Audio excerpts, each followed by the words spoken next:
Hello everyone, welcome back. आज हम बात करेंगे स्ट्रेटेजिक मैनेजमेंट में how to match organisation structure with strategy. ठीक है, इस टॉपिक में हम डिस्कस करेंगे ऑर्गेनाइजेशन स्ट्रक्चर के बारे में और स्ट्रेटेजी इम्प्लीमेंटेशन के बारे में कि किस तरीके से ऑर्गेनाइजेशन को स्ट्रक्चराइज करना है, means to say about the organising. ठीक है, किस तरीके से अपने अपने जो भी हमारे पास ऑर्गेनाइजेशनल रिसोर्स अवेलेबल हैं उनको किस तरीके से ऑर्गेनाइज करना है ताकि बहुत एफिशिएंसी के साथ हम अपने day to day targets plus जो भी हमारे ऑब्जेक्टिव्स हैं उनको अचीव करें। ठीक है, और बहुत ज़्यादा एफिशिएंसी और इफेक्टिवनेस के साथ हम अपने डे टू डे वर्क को कंप्लीट करें। और सेकंड हम बात करेंगे इस टॉपिक में स्ट्रेटेजी इम्प्लीमेंटेशन। ठीक है, जैसे कि सपोज हम स्ट्रेटेजी मैनेजमेंट की बात करते हैं तो जो स्ट्रेटेजिक मैनेजमेंट में हम जो डिस्कशन करते हैं उसमें हम बात करते हैं पहले स्ट्रेटेजी फॉर्मुलेशन की। ठीक है, स्ट्रेटेजी को पहले फॉर्मुलेट करना होता है, फिर उसके बाद जाके जो उस जितना इंपॉर्टेंट स्ट्रेटेजी फॉर्मुलेशन है उससे कहीं ज्यादा इंपॉर्टेंट क्या है, सेम उसी तरीके से स्ट्रेटेजी इम्प्लीमेंटेशन भी बहुत इंपॉर्टेंट रोल प्ले करता है। ठीक है, तो वो हम डिस्कस करेंगे इस लेक्चर में कि किस तरीके से स्ट्रेटेजी को इम्प्लीमेंट किया जाता है। ठीक है, तो implementation play very important role whether we are talking about the strategic planning और डिसीजन मेकिंग। ठीक है, तो चलिए स्टार्ट करते हैं आज का वीडियो लेक्चर। अगर हम सिंपली ऑर्गेनाइजिंग की बात करें तो ऑर्गेनाइजिंग क्या है? ऑर्गेनाइजिंग मीन्स हम बात कर रहे हैं किसकी? Organisation structure. ठीक है, अब किसी ऑर्गेनाइजेशन का क्या स्ट्रक्चर होना चाहिए, कैसा होना चाहिए, ये सारी चीजें हम बात करते हैं मैनेजरियल फंक्शंस की। ठीक है, वहां पे हम बात कर रहे हैं टॉप लेवल पे जो भी हमारे मेंबर्स हैं जो भी, ठीक है, तो वो लोग क्या करते हैं, वो ये डिसाइड करते हैं कि हमारे ऑर्गेनाइजेशन का स्ट्रक्चर कैसा होना चाहिए।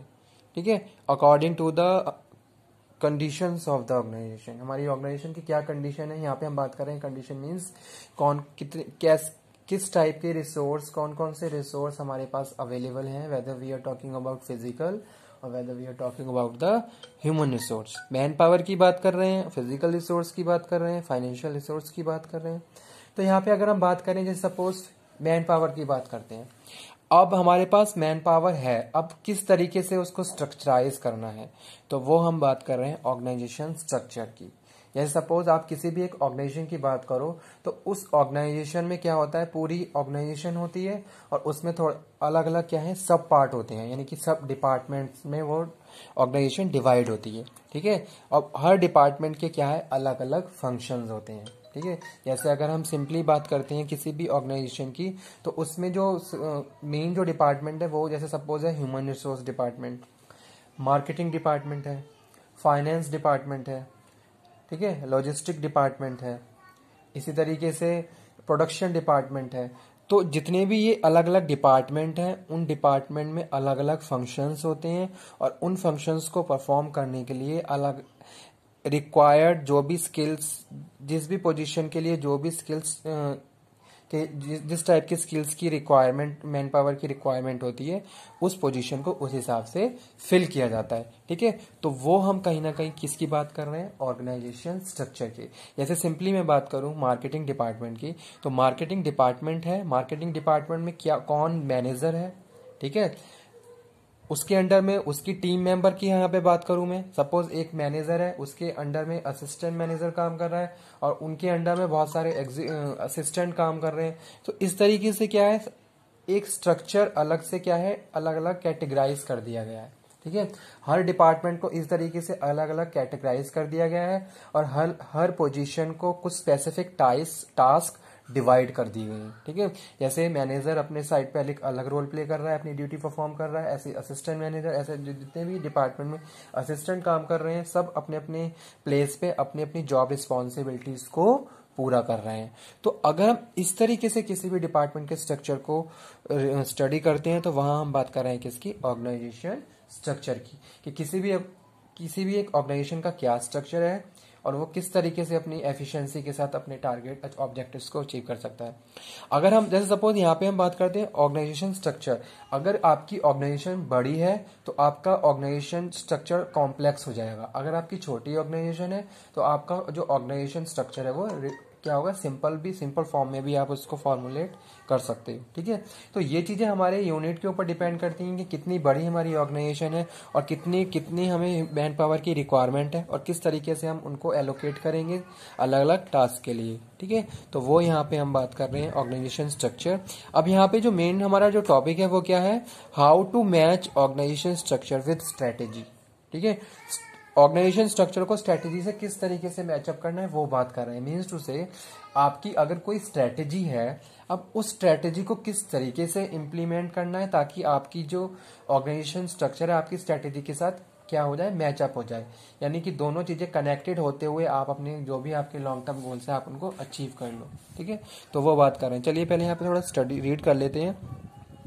Organization structure assign employees to specific value creation task and role and specific how these tasks and role are to be linked together in a way that increase efficiency, quality and responsiveness to customer, the building block of competitive advantage। ठीक है, अब यहाँ पे हम बात करते हैं किसकी, स्ट्रेटेजी की।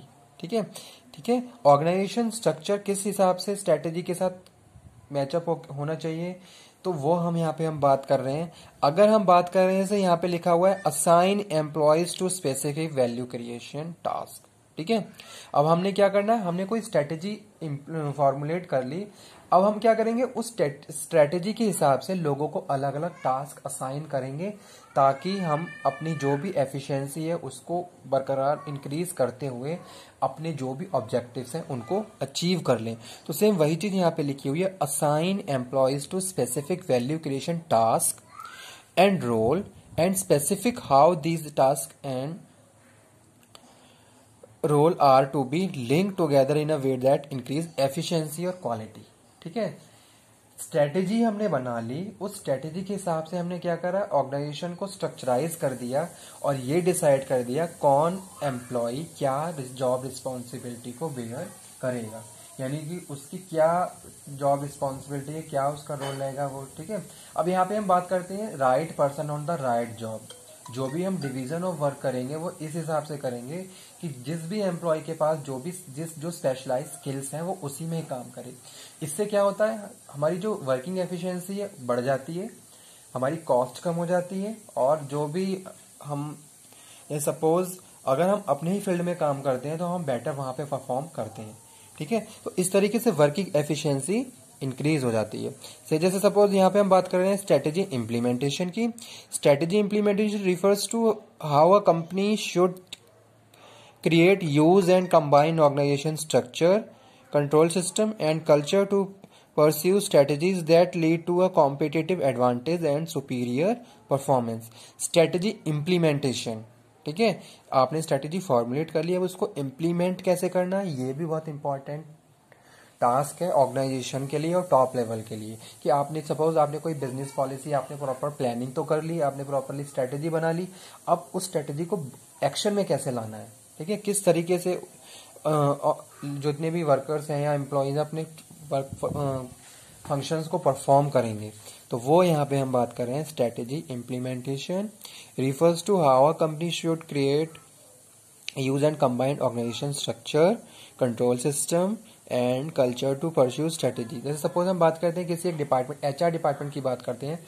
एचआर डिपार्टमेंट ने क्या करा, स्ट्रेटेजी तो बना ली, अब उस स्ट्रेटेजी को कैसे इंप्लीमेंट करना है, तो वहां पे जो स्पेसिफिक पर्सन्स हैं वो अपने अपने साइड पे इंपॉर्टेंट रोल प्ले करते हुए उस स्ट्रेटेजी को इंप्लीमेंट करेंगे और इस हिसाब से सारी चीजों को एलोकेट करेंगे, जितने भी रिसोर्स है उसको एलोकेट करेंगे ताकि हमारा जो स्ट्रेटेजी का जो भी हमारी प्लानिंग है वो सक्सेसफुल हो और हम स्ट्रेटेजी को फॉलो करते हुए उसको इम्प्लीमेंट करें और अपने जो भी हमारे ऑब्जेक्टिव्स हैं उनको अचीव कर लें। तो इम्प्लीमेंटेशन की बात कर रहे हैं तो बात कर रहे हैं स्ट्रेटेजी फॉर्मुलेशन प्लस उसको किस तरीके से हमें एक्शन में लेना है। ठीक है, तो वहां पे हम बहुत सारे फंक्शंस को बात करते हैं। अलग अलग डिपार्टमेंट्स होते हैं, अलग अलग सब डिपार्टमेंट्स हैं, सब अपने अपने फंक्शंस को परफॉर्म कर रहे हैं और वो फंक्शन परफॉर्म कैसे किए जाते हैं, बाय द स्ट्रेटेजी, जो भी हमारी प्लानिंग है उसके हिसाब से। ठीक है, तो ये एक टॉपिक था, एक सिंपल और इजी टॉपिक था किसके बारे में, how to match organisation structure with strategy.